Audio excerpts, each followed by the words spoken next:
రాష్ట్రంలో వైఎస్ఆర్సీపీ పార్టీ దుష్ప్రచారం ప్రజలందరికీ అర్థమవుతుంది. ప్రజలే ఆశ్చర్యపోతున్నారు. ఏంటి అందరం ఊరంతా ఓట్లేసాం ఇలా అన్నాడంటే జగన్మోహన్ రెడ్డి అంటే కేఏ పాల్తో ఫ్రెండ్షిప్ ఎక్కువైంది జగన్మోహన్ రెడ్డి.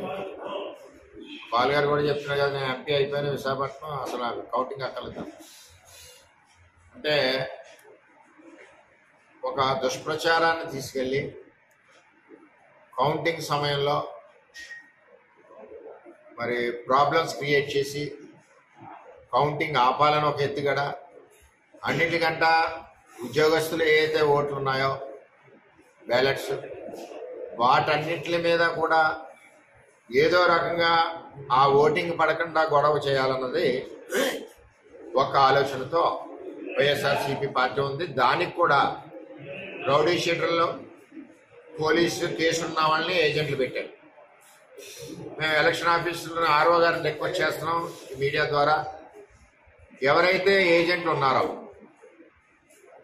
వాళ్ళ మీద ఏవైనా కేసులు ఉన్నాయా లేదా అన్నది అది స్ట్రిక్ట్గా ఎస్పీ గారు కూడా కింది స్థాయిని ఎస్ఐనిటే దానికి బాధ్యం చేసి రిపోర్ట్ పెట్టమని అడగవలసిందిగా ఈరోజే నేను కోరడం జరిగింది. ఎంచేదంటే పోలీస్ డిపార్ట్మెంట్ కూడా ఒత్తిడి ఉండడం వలన వాళ్ళు తీసుకోవట్లేదు. Telugu Desam party అవనండి, YSRCP party అవనండి, Janasena అవనండి, BJP అవనండి, అటువంటి వ్యక్తులకి ఎవరికి కూడా బూతుల్లో స్థానం ఇవ్వకూడదు. రెండవది వైఎస్ఆర్సీపీ వాళ్ళు ఇండిపెండెంట్ దగ్గర ఇవి తీసుకుని వాళ్ళు వస్తూ ఉన్నారు. ఇండిపెండెంట్ దగ్గరికి వచ్చినప్పుడు కొంత రూల్ పొజిషన్ ఉంది.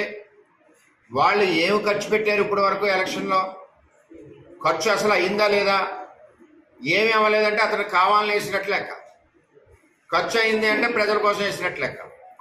ఆ యాంగిల్లో కూడా ఆలోచించి వాళ్ళ అభ్యర్థిత్వ వాళ్ళ ఏజెంట్స్ని కూడా రిజెక్ట్ చేయవలసిన బాధ్యత కూడా ఉంది.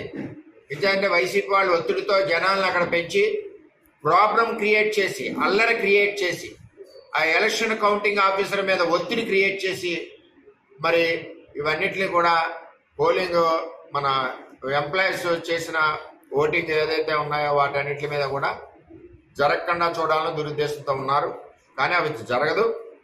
ప్రభుత్వం కానీ డీజీ కానీ అందరూ కూడా మరి ఎలక్షన్ కమిషన్ అండర్లో ఉన్నారు.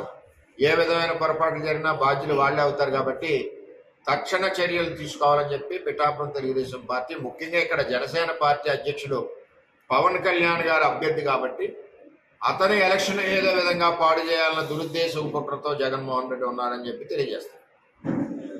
ప్రభుత్వ ఉద్యోగుల ఓట్లు వాళ్ళకి పడకుండా డిస్టర్బ్ చేయండి, డిస్క్వాలిఫై చేయించండి. ఇది సజ్జల రామకృష్ణారెడ్డి ఇచ్చిన ఆదేశాలు. అంటే ఎలక్షన్ కమిషన్ రూల్స్ కానీ రెగ్యులేషన్స్ కానీ చట్టాన్ని కానీ మీరు ఎవరో కూడా గౌరవించరు వైఎస్ఆర్సీపీ పార్టీ అన్నది క్షుణ్ణంగా సజ్జల రామకృష్ణారెడ్డి స్టేట్మెంట్తో అర్థమవుతుంది.